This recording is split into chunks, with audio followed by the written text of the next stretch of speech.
know the choices you make at the supermarket can play a role in deforestation and even species survival.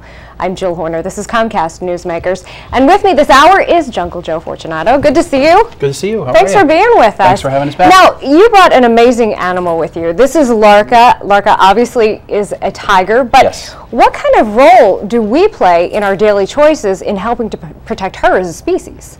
Well, the decisions we make as far as food choices, and that the ingredients and the types of foods that we eat.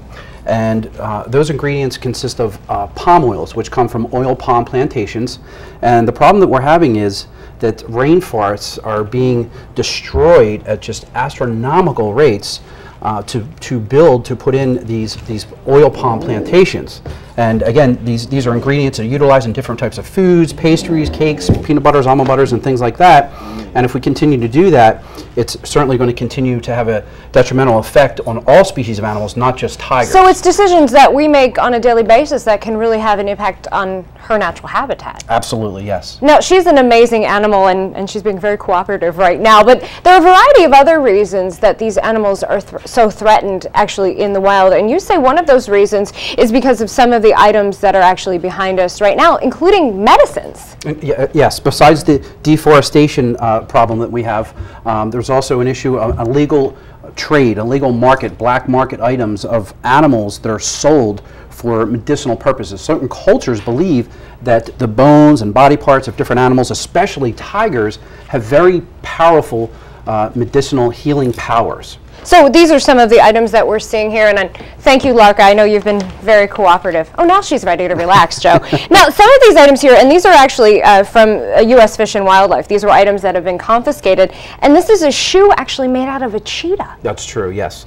Our friends over at Fish and Wildlife Service have a new program called Suitcase for Survival, where they take confiscated or seized items from poachers and other illegal people, and what they do is after the court case is resolved, they take these items and they donate them to zoos. So zoos can actually apply for this program to get these items, so we can take them out into the public and we can educate people and explain to them, look how horrible this is. You know, this alligator skull, this medicine here made from a crocodile, and this here is from tigers, and there's bones and parts in here. Again, the people truly believe that they have very powerful healing powers. Now, when we talk about all of these items and an incredible animal like we just saw in Larka, do these programs work? Are there success stories when it comes to species survival? Absolutely. They do work. There are many organizations working for conservation, many organizations working just for tiger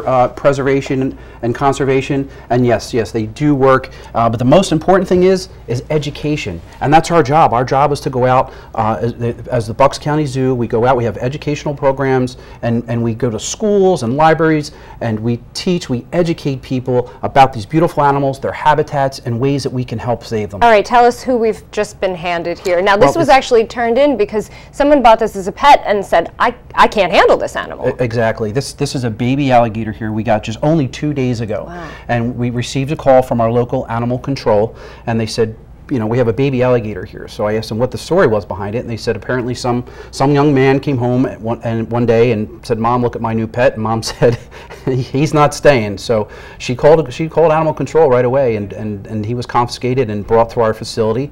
And people don't realize when they buy these animals that they grow very large and they can become very dangerous. And here's a great example though. If we're talking about species survival with the tiger being an extinct species. This American alligator here, back in the 1960s, was put on the protective list. It was an endangered animal facing extinction, but because of these conservation programs and laws that were put into effect, but also strictly enforced, this animal today is no longer a protected species, and that's great news. Important lesson for all of us, and hopefully the same thing can happen with the environment around Larka. Thanks so much for being with us. Thank you. And thanks for cooperating. I appreciate it. We've been talking with Jungle Joe Fortunato of the Bucks County Zoo.